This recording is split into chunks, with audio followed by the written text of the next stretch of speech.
a nice affair? That line is harsh. It's like I'm being sectioned. If I was getting sectioned and told all the jokes I'm about to tell, I would be fucked. That's the way to set it up. Well, then you guys know I turned 26 recently. Thank you very much. I appreciate it. A lot of people don't believe I'm 26. Like, you know, you often hear people complaining about how they're the only person in their friend group who still gets asked for ID. It's a lot more embarrassing you're the only person not getting asked for ID. Like, I'll always double check my friends when they get to me, they're like, whoa, look at this guy. He's still going through a divorce. He's got a mortgage to pay off, doesn't mean he needs a drink.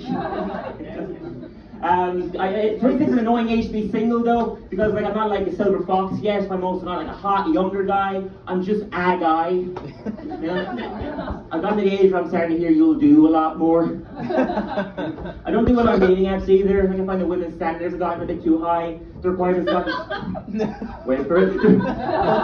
The requirements have gotten too specific, you know, like he has to be tall, he has to be a gym nut, I have to be attracted to him.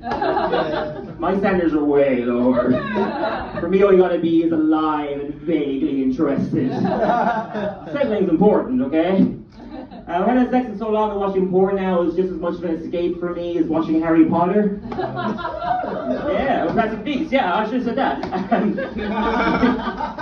I see a man and woman kissing, I'm like, that's so far-fetched. That would never happen.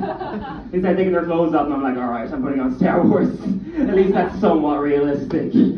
I'm trying to weigh out porn recently though. I found that it got too addictive, like my desires got too ambitious. It turns out my stepsister's just not interested. I like that you felt pity for me there. And it's weird too, because I look just like my dad. Oh. But anyway, okay. Didn't like this. I've never gotten a pity response from that. Wow. That is interesting. No, I never felt like I was old up until last year when I turned 25 and people kept saying, oh, you're a quarter of a century now, which is a really weird thing to be playful about. It's really saying, oh, you're one step closer to death. I think we need to make fun of death though. It's the only thing that relieves us of it, you know, because it is scary. Like I recently lost my grandmother to Alzheimer's, which... Sorry. This isn't a therapy session. There are jokes coming. No, but, yeah, I lost my grandmother to Alzheimer's, which is easily the most forgettable disease. I can't tell if you pity me or despise me. It's somewhere in between. But every time my grandparents passed away at the funerals, people always said, like, you know, at least they died with dignity. Which I realize is just a thing Irish people say no matter the circumstances. You know? People were saying that at my granddad's funeral. You know, at least he died with dignity. My granddad died on the toilet, in his underpants, inebriated. He made Elvis look respectful. At least Elvis had a book. My granddad had a can of caroling. At least he died doing what he loves. That's not true, no one loves caroling. He died doing what he loves with a budget, okay? It's different. We do need to make fun of that though, I think. You know, I had this buddy back in Ireland, Craig, he was like a serious drug addict, and it wasn't like a funny drug either, you know? You could be like fond of your drink or like a proper stoner, but nobody's being like, God, he's such a crackhead. What a kooky guy. But I was in my flat, and my roommate knocks on my door. She comes in very gently and she goes, Craig died. I'm about to start crying. She goes, pulls the door all the way out. Craig's standing there like this. I'm like, what the fuck? They're all laughing at me. He's like, you thought I OD'd. I'm like, yes, but it's probable. I'm more surprised you're still living, honestly. I had this other buddy, Jamie. He had testicular cancer. Don't feel bad for him, okay? He lived. He had testicular cancer, he had to get one of his balls removed, otherwise he would have died, and I think that's hilarious. One of his balls tried to kill him. He was the evil twin. But he gets his operation done, he takes a few months off work to recover. He goes back and there's a new girl working there, and he really likes her, but he didn't have the balls to ask her out.